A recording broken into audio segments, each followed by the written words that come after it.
नमस्कार, मैं डॉक्टर बिंदु भसीन, सह आचार्य इतिहास विभाग, डूंगर महाविद्यालय बीकानेर। आज मैं एमए फाइनल के स्टूडेंट को पेपर 7 के बाबर के आक्रमण से पूर्व भारत की राजनीतिक स्थिति किस प्रकार की रही थी, इस पर मेरे जो व्याख्यान की श्रृंखला चल रही है उसमें आज हम बात करते हैं मालवा की, खानदेश की, पंजाब और कश्मीर की क्या स्थिति रही। तो चलिए हम देखते हैं कि मालवा किस तरह से अपनी राजनीतिक स्थिति को मजबूत कभी बना रहा है और कभी उसकी स्थिति कमज़ोर होती जा रही है। 1310 ईस्वी में अलाउद्दीन खिलजी ने इस प्रदेश को जीतकर अपने साम्राज्य में तो सम्मिलित किया था, किंतु तैमूर के आक्रमण के समय यह जो राज्य है वो दिल्ली सल्तनत से स्वतंत्र हो गया था। यहाँ का सूबेदार जो था दिलावर खां गौरी, वो स्वतंत्र शासक बन बैठा था। 1406 ईस्वी में उसकी मृत्यु के बाद उसका पुत्र अल्प खां हुसंग शाह के नाम से सिंहासन पर बैठा। कहते हैं वह बहुत ही वीर, पराक्रमी और साहसी था। उसने उड़ीसा, दिल्ली, गुजरात, जौनपुर और बहमनी राज्यों के विरुद्ध कई युद्ध किए थे, परंतु इन युद्धों से मालवा जो है उसको कोई विशेष लाभ प्राप्त नहीं हुआ था।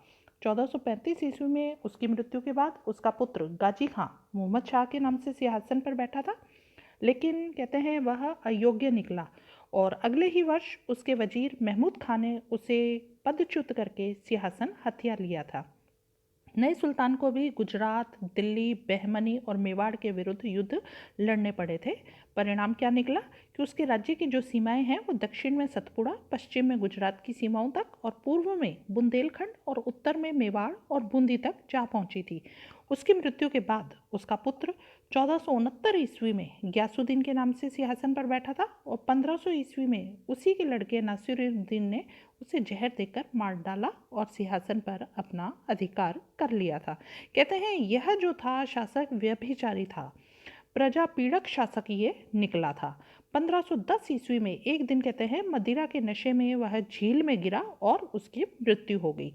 उसके बाद उसका जो लड़का था, उसका यानी कि पुत्र था, महमूद द्वितीय मालवा का सुल्तान बना। उसके शासनकाल में मालवा का प्रशासन जो था वो मेदिनी राय नामक एक वीर राजपूत सरदार के हाथ में आ गया था। मेदिनी राय ने राज्य के महत्वपूर्ण पदों पर अपने विश्वस्त हिंदुओं को नियुक्त किया, जिसकी वजह से मालवा के स्थानीय मुस्लिम सरदारों में जबरदस्त असंतोष उत्पन्न हो गया था। उन्होंने गुजरात के मुस्लिम सुल्तान से सांठगांठ करके मेदिनी राय को उखाड़ फेंकने का निश्चय किया था, परंतु मेदिनी राय ने मेवाड़ के राणा सांगा से सहयोग लेकर गुजरात और मालवा के विद्रोही जो मुस्लिम सरदार थे उनकी सेना को परास्त कर दिया था। मालवा का सुल्तान जो था वो बंदी बना लिया गया था, परंतु राणा सांगा ने इसी समय कहते हैं राजपूती परंपरा का निर्वाह करते हुए कुछ दिनों बाद सुल्तान को रिहा कर दिया था और उसका राज्य भी उसे वापस लौटा दिया था। 1531 ईस्वी में गुजरात के बहादुर शाह ने मालवा को जीतकर अपने राज्य में मिलाया। इस प्रकार कहते हैं कि मालवा जो है उसकी जो स्वतंत्र सत्ता है उसका अंत हो गया था। खानदेश की बात करें हम तो इसकी अगर हम भौगोलिक स्थिति को जानने की कोशिश करें तो मध्य भारत में ताप्ती नदी की घाटी में स्थित खानदेश जो है वो फिरोज तुगलक के शासनकाल में दिल्ली सल्तनत का एक सूबा था। फिरोज तुगलक ने मलिक राजा फारूकी को यहाँ का सूबेदार नियुक्त किया था। फिरोज की मृत्यु के बाद केंद्रीय सत्ता के कमजोर पड़ते ही फारूकी ने दिल्ली से संबंध विच्छेद कर अपनी कहते हैं स्वतंत्रता की घोषणा कर दी थी। कुछ समय बाद ही उसे गुजरात के मुजफ्फर शाह प्रथम से युद्ध करना पड़ा, जिसमें वह पराजित भी हुआ था। 1399 ईस्वी में उसकी मृत्यु के बाद उसका जो पुत्र है यानी कि लड़का है वो मलिक नासिर सुल्तान बना और उसने असीरगढ़ को भी जीता था, किंतु कहते हैं उसे गुजरात के सुल्तान अहमद शाह से परास्त होना पड़ा और उसकी प्रभु सत्ता को स्वीकार करना पड़ गया था। बहमनी सुल्तानों के हाथों इनकी पराजय का कहते हैं उसे स्वाद चखना पड़ गया था। 1438 ईस्वी में उसकी मृत्यु हुई और उसके बाद के दोनों सुल्तान अयोग्य निकले। 1457 में आदिल खान द्वितीय सुल्तान बना। कहते हैं यह एक सुयोग्य पराक्रमी शासक सिद्ध हुआ था। उसने एक तरफ तो गोंडवाना को जीतकर अपने राज्य की सीमाओं का विस्तार किया था, तो दूसरी तरफ हम कह सकते हैं कि प्रशासनिक सुधारों को लागू कर उसकी शासन व्यवस्था को उसने सुदृढ़ किया था। 1501 में उसकी मृत्यु के बाद उसका भाई दाऊद सुल्तान बना। 1508 में उसकी भी मृत्यु हो गई और उसका पुत्र गाजी खां सुल्तान बना, परंतु एक सप्ताह बाद ही उसे भी जहर देकर मार दिया गया। इसकी मृत्यु के बाद खानदेश के सिंहासन के लिए दो दावेदार खड़े हुए। एक का पक्ष लिया अहमदनगर के सुल्तान ने, तो दूसरे का पक्ष लिया गुजरात के सुल्तान ने। अंत में कौन जीता? गुजरात का सुल्तान। यानी कि गुजरात के सुल्तान महमूद बेगड़ा का उम्मीदवार जो आदिल खां था तृतीय, वह सिंहासन पर बैठा, परंतु उसे गुजरात की अधीनता में ही रहना पड़ा था। 1520 में आदिल खान तृतीय की मृत्यु के बाद उसका जो लड़का है महमूद प्रथम सुल्तान बना। व्यवहार में बाबर के आक्रमण के समय खानदेश का सुल्तान प्राय गुजरात के ही अधीन था। उसमें न तो शक्ति थी न ही योग्यता थी।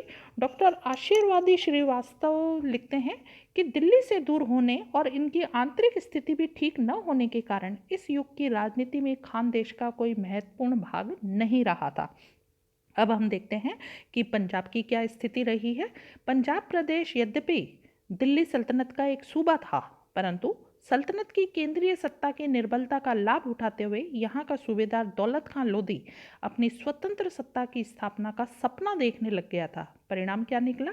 दिल्ली सुल्तान इब्राहिम लोदी के साथ उसके संबंध बिगड़ने लगे और जब इब्राहिम लोदी ने उसे दबाने का प्रयास किया तो उसने बाबर से साठगांठ शुरू कर दी थी।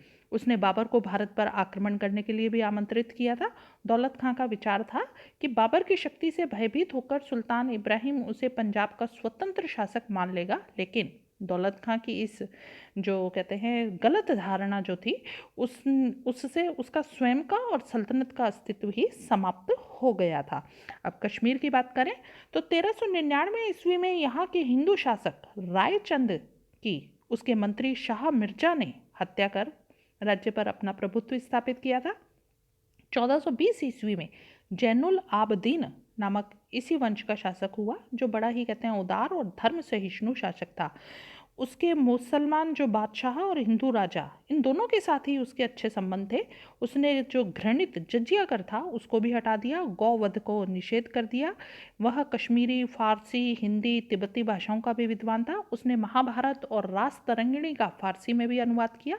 अनेक फारसी ग्रंथों का हिंदी में भी अनुवाद किया। उसने अपने राज्य में शांति और व्यवस्था कायम की थी और जनता पर करों का बोझ भी उसने कम कर दिया था। उसके शासनकाल में कश्मीर की असाधारण कहते हैं भौतिक उन्नति हुई थी। 1470 में उसकी मृत्यु के बाद उसका पुत्र हैदर शाह सुल्तान बना। इसने भी अपने पिता की नीतियों को जारी रखा था, लेकिन उसके जो उत्तराधिकारी थे वो निर्बल और अयोग्य निकले थे।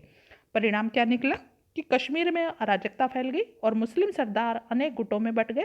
सुल्तान इन सरदारों के हाथ की कठपुतली मात्र रह गया। दिल्ली से बहुत दूर बसे होने और साथ ही आंतरिक अवस्था जो व्यवस्था है बिगड़ी होने के कारण उत्तरी भारत की राजनीति में कश्मीर की कोई विशेष भूमिका नहीं रही। 1540 में मुगल सम्राट हुमायूं के समय एक संबंधी मिर्जा हैदर ने कश्मीर पर अधिकार जमाया था, परंतु एक दशक बाद ही कश्मीरी सरदारों ने उसे पदच्युत कर दिया था और अंत में हम कह सकते हैं 1586 में अकबर ने कश्मीर को जीतकर मुगल साम्राज्य में सम्मिलित कर लिया था। तो आज तो हमारा ये व्याख्यान यहीं ख़त्म होता है।